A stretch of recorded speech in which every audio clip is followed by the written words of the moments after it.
ಎಲ್ಲರಿಗೂ good morning. ನಾನು ಇವತ್ತು ಹೋಗ್ತಿರೋದು JP ನಗರಕ್ಕೆ. ನಮ್ಮ ಅತ್ತೆ ಮನೆಗೆ. ನಮ್ಮ ಮಾಮ 7ಗೆ ಬಾ ಅಂದರೆ ನಾನು ಎದ್ದಿದ್ದೆ 9ಗೆ. ನಾನು ಅಲ್ಲಿಂದ ಸೀದಾ ಬಂದು ಬಸ್ ಸ್ಟ್ಯಾಂಡಿಗೆ ಬಂದು ನಾನು ಮೆಟ್ರೋದಲ್ಲಿ ಹೋಗ್ಬೇಕಿತ್ತಲ್ಲ. ಬಸ್ಸಲ್ಲಿ ಹೋಗೋಕ್ಕೆ ತುಂಬ ಟ್ರಾಫಿಕ್ಕು. ಅದು ನೋಡಿದ್ರೆ ಅದು ಸಖತ್ತು ಜನ.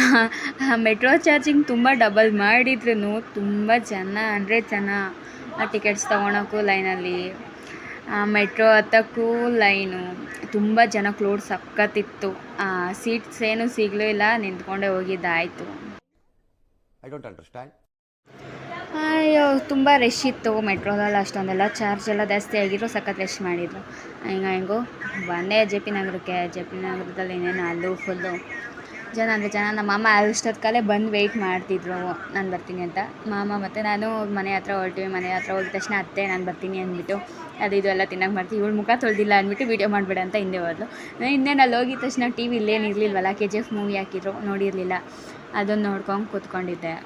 ಅಷ್ಟೊತ್ತಿಗೆ ಏನೇನು ಅತ್ತೆ ಚಿತ್ರಾನ್ನ ರೆಡಿ ಮಾಡಿದ್ರು.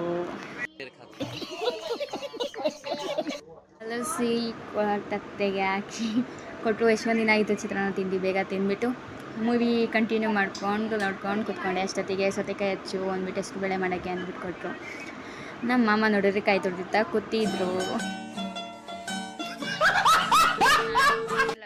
ಏನೇನು ಕರೆಂಟ್ ಹೋಗಿತ್ತು ಅಂದ್ಬಿಟ್ಟು ನಾನು ಸೀದಾ ಬಿಲ್ಡಿಂಗಿಂದ ನೋಡೋಣ ಅಂದ್ಬಿಟ್ಟು ಬಂದೆ.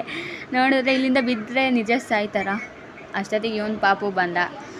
ನಿಪ್ಪಲ್ ಥರ ಒಳ್ಳೆನ ಚಿಕ್ಕ ಹುಡುಗ ಥರ ನಿಪ್ಪಲ್ ಥರ ಇದು ಮಾಡ್ತಾರೆ.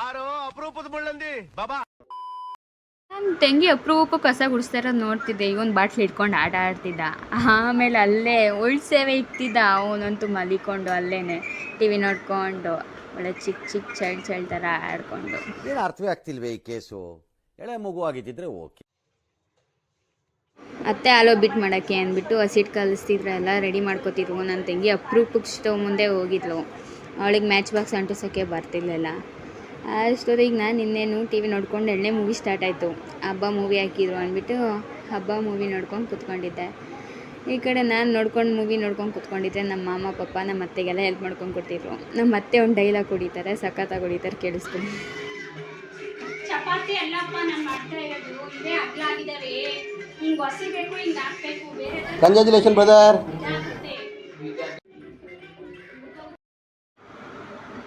ನಮ್ಮ ಅತ್ತೆ ಪೂರಿ ಕರ್ದಿ ಕೊಡ್ತಿದೆ. ನಮ್ಮ ಮಾಮ ಪಾಕಕ್ಕೆ ಬೆಲ್ಲದೆಲ್ಲ ಪಾಕ ಮಾಡ್ಕೊಂಡಿರ್ತಾರಲ್ಲ, ಕಾಯಿ ಪಾಕ, ಅದಕ್ಕೆ ಅದ್ದಿ ಪಾಪ ಸೈಡಿಗೆ ಹೆಲ್ಪ್ ಮಾಡ್ಕೊಂಡು ಕೊಡ್ತಿದ್ದೆ. ಅಷ್ಟೊತ್ತಿಗೆ 3ನೇ ಮೂವಿ ನೋಡ್ತಿದ್ದೆ, ಸೀತಾರಾಮ ಕಲ್ಯಾಣ ಮೂವಿ ಹಾಕಿದ್ರು. ಸೊ ಅದನ್ನು ನೋಡ್ಕೊಂಡು ಕೂತ್ಕೊಂಡೆ. ಅಷ್ಟೊತ್ತಿಗೆ ಬೇಜಾರಾಗ್ತಿತ್ತು ಅಂತ ಮಾಮ, ನಾನು, ನನ್ನ ತಂಗಿ ಎಲ್ಲ ಈಚೆ ಹೋದ್ವಿ. ಎಲ್ಲನೂ ಹೋಗೋಣ. ನಾನು ಯಾವತ್ತು ಪಿಜ್ಜಾ ಎಲ್ಲ ಟೇಸ್ಟ್ ಮಾಡಿರಲಿಲ್ಲ. ಪಿಜ್ಜಾ ತಿನ್ನೋಣ ಅಂದ್ಬಿಟ್ಟೆ ಹೋದ್ವಿ. ನಮ್ಮ ಮಾಮ ಮೆನುಗಳು ನೋಡ್ತಿದ್ರು. ಇನ್ನೇನು ಸ್ಮಾಲ್ ಪಿಜ್ಜಾ ಆರ್ಡರ್ ಮಾಡಿದ್ವಿ. ಇನ್ನೇನು ಅಲ್ಲೆಲ್ಲ ಊಟ ಮಾಡಿದ್ರಲ್ಲ ಅಂದ್ಬಿಟ್ಟು ಸ್ಮಾಲ್ ಪಿಜ್ಜಾ ಆರ್ಡರ್ ಮಾಡಿ ಫಸ್ಟ್ ಟೈಮ್ ಟೇಸ್ಟ್ ಮಾಡ್ತಿದ್ವಿ. ಸೊ ಅಲ್ಲೇ ಪಿಜ್ಜಾ ಎಲ್ಲ ತಿಂದು ಸಾಕಾಗಿತ್ತು ಅಂದ್ಬಿಟ್ಟು ಏನೂ ತಿಂದಿರಲಿಲ್ಲ ಬನ್ನಿ ಮನೇಲಿ. ಅದಕ್ಕೋಸ್ಕರ ಅತ್ತೆ ಬಾಕ್ಸಿಗೆಲ್ಲ ಒಬ್ಬಟ್ಟು ಹಾಕೊಂಡು ಕೂತಿದ್ರು. ಇನ್ನೇನು ಅಷ್ಟು ಟೈಮ್ ಆಯ್ತಲ್ಲ, ನಾನು ಸೀದಾ ಬಂದೆ. ಮೆಟ್ರೋದಕ್ಕೆ ಬಂದುಬಿಟ್ಟು ಅಲ್ಲಿ ನೋಡಿದ್ರೆ ಅಲ್ಲಿ ಜನ ಏನಿರಲಿಲ್ಲ. ಮೆಟ್ರೋಗೆ ಟಿಕೆಟ್ ತೊಗೊಂಡು ಕಾಯ್ಕೊಂಡು ನಿಂತಿದ್ದೆ. ಮೆಟ್ರೋ ಇನ್ನೂ ಬಂದಿರಲಿಲ್ಲ. ಸೊ ಅಷ್ಟೊತ್ತಿಗೆ ಇನ್ನೇನು ಮೆಟ್ರೋ ಬಂತು, ಹತ್ಕೊಂಡು ಹೊರಟೆ. ಅಲ್ಲಿ ನೋಡಿದ್ರೆ ಮೆಟ್ರೋ ಎಲ್ಲ ಖಾಲಿ ಇತ್ತು. ಅಲ್ಲಿ ಸಾಯಂಕಾಲ ಆಗಿತ್ತಲ್ಲ. ಇನ್ನೇನು ಹೋಗಿದ ತಕ್ಷಣ ಬಸ್ ಸಿಕ್ತು, ರೆಡಿ ಇತ್ತು. ಇಲ್ಲ 1/2 ಅವರ್ ಕಾಯ್ಕೊಂಡು ಕೂತ್ಕೋಬೇಕಿತ್ತು ಬಸ್ಸಿಗೆ. ನಾನು ಪುಣ್ಯ ಅಂದ್ಕೊಂಡು ಸೀದಾ ಹಾಸ್ಟೆಲ್ ಕಡೆ ಬಂದೆ. ಇಷ್ಟಾಗಿತ್ತು ಸಂಡೇ ಕತೆ.